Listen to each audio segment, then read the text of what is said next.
नमस्कार दोस्तों, मैं भारती स्वागत करती हूँ आप सबका मेरे चैनल भारती का भक्ति भाव में। आज हम बात करेंगे सर्व पितृ अमावस्या के बारे में, पर उससे पहले वीडियो के एंड में मैं पितरों को प्रसन्नतापूर्वक विदा करने के लिए एक उपाय बताने वाली हूँ, इसलिए वीडियो को पूरा देखिएगा। और अगर आपने मेरे चैनल को सब्सक्राइब नहीं किया है तो चैनल को सब्सक्राइब कीजिए। सनातन धर्म में पितृपक्ष का बहुत अधिक महत्व है। इन 15 दिनों तक पितृ पृथ्वी पर आते हैं और अपने परिजनों के बीच रहकर अन्न और जल ग्रहण करते हैं। आपकी सेवा से प्रसन्न होकर ये अपने वंशजों को सुख और समृद्धि का आशीर्वाद देते हैं।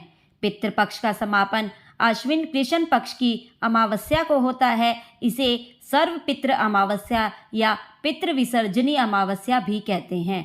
देश के कई हिस्सों में इसे महालया भी कहा जाता है। इस साल पितृ विसर्जन अमावस्या 25 सितंबर को है।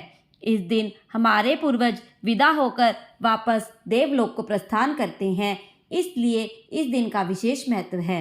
ऐसी मान्यता है कि यदि किसी कारणवश आप तिथि पर पूर्वजों को श्राद्ध नहीं कर पाए हैं तो सर्व पितृ अमावस्या पर उनकी आत्मा की शांति के लिए श्राद्ध, तर्पण व पिंड दान कर्म कर सकते हैं। इस दिन कुछ कार्य विशेष रूप से किए जाते हैं। इस दिन आप ब्राह्मण भोजन करा सकते हैं। यदि किसी कारणवश ब्राह्मण भोजन नहीं करा रहे हैं तो गाय को हरी घास, चारा, पालक या रोटी अवश्य खिलाएं। इसके अतिरिक्त इस दिन गऊ ग्रास भी निकाले जाते हैं।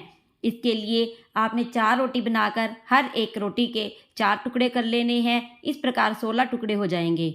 इन टुकड़ों को एक थाली में रखें व इन पर दाल, चावल, खीर, थोड़ी सी दही लगा दें। वह हाथ फेर कर ये सारे ग्रास गऊ को खिला दे।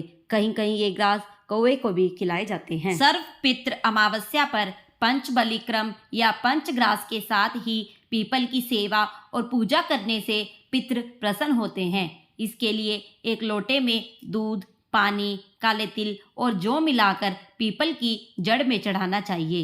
इस दिन किया गया श्राद्ध पुत्र को पितृ दोषों से मुक्ति दिलाता है।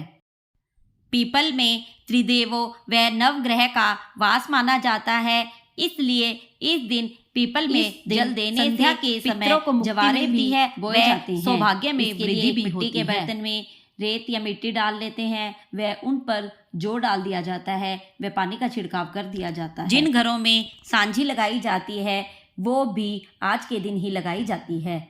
सांझी माता का शाम के समय घर में आगमन होता है। वह 10 दिनों तक उनकी खूब सेवा की जाती है। उन्हें तरह तरह के पकवान बनाकर खिलाए जाते हैं।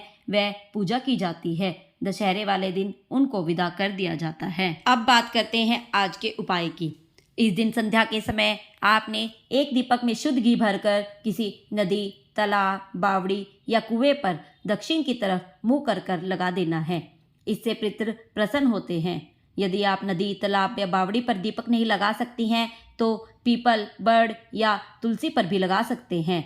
दीपक का मुख आपने दक्षिण की तरफ रखना है। मान्यता यह है कि इस दिन शाम के समय विदाई से पहले पितृ नदी या तालाब पर पानी पीने आते हैं। वह दीपक के जलने से उनके आगे का मार्ग रोशन हो जाता है, जिससे वे प्रसन्न होते हैं। वे अपने वंशजों को सुख समृद्धि का आशीर्वाद देते हैं।